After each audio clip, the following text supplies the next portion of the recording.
Hello বন্ধুরা, তোমরা সবাই কেমন আছো? আশা করি তোমরা সবাই খুব ভালো আছো। তো তোমাদের সবাইকে জানাই শুভ বিজয়া। আজকে আমি তোমাদের সাথে বিজয়া স্পেশাল চিংড়ি মাছের কালিয়া শেয়ার করবো। তো চলো শুরু করি। তো প্রথমেই আমি গলদা চিংড়িগুলোকে নুন, হলুদ, লঙ্কার গুঁড়ো, সামান্য পরিমাণ সর্ষের তেল দিয়ে 30 মিনিট মতো ম্যারিনেট করে রেখে দিয়েছিলাম। তারপরেই আমি ফ্রাইং প্যানে গরম করে তেল একে একে চিংড়ি মাছগুলোকে উল্টে পাল্টে ভালো করে ভেজে নেব।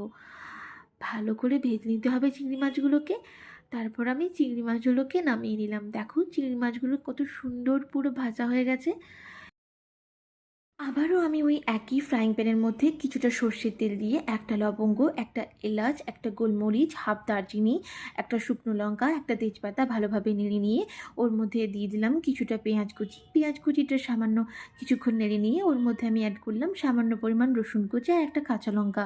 ওটা ভালোভাবে নেড়ে নিয়ে ভেজে এলেই ওর মধ্যে আমি দিয়ে দেবো শুকনো লঙ্কা আর পেঁয়াজ বাটা। পেঁয়াজ বাটা আর শুকনো লঙ্কা সামান্য পরিমাণ ভেজে এলেই ওর মধ্যে অ্যাড করতে হবে আদা রসুনের পেস্ট আর সামান্য কিছুটা নুন আর 1 চামচ হলুদ। তারপরে আমি লাস্টে দিয়ে দিলাম টমেটো বাটা। টমেটো বাটাটাকে ভালোভাবে মিশিয়ে নিতে হবে। ভালোভাবে মিশিয়ে নিয়ে ওর মধ্যে আমি অ্যাড করব সামান্য কিছুটা জিরে গুঁড়ো আর সামান্য কিছুটা ধনে গুঁড়ো। তারপরে আমি ওর মধ্যে দিয়ে দেবো শাহি গরম মশলা এবং সবার শেষে দিয়ে দিলাম কাজু বাটা। দিয়ে আবারও সমস্ত কিছুটাকে ভালোভাবে আমি নেড়ে আবারও মিশিয়ে নেব। আর শেষে দিয়ে দেবো 1 চামচ মতো চিনি। আপনারা চাইলে চিনিটা স্কিপও করতে পারেন। তারপরে আমি ভালোভাবে নেড়ে নিয়ে দিয়ে দিলাম ওর মধ্যে 1 গ্লাস জল।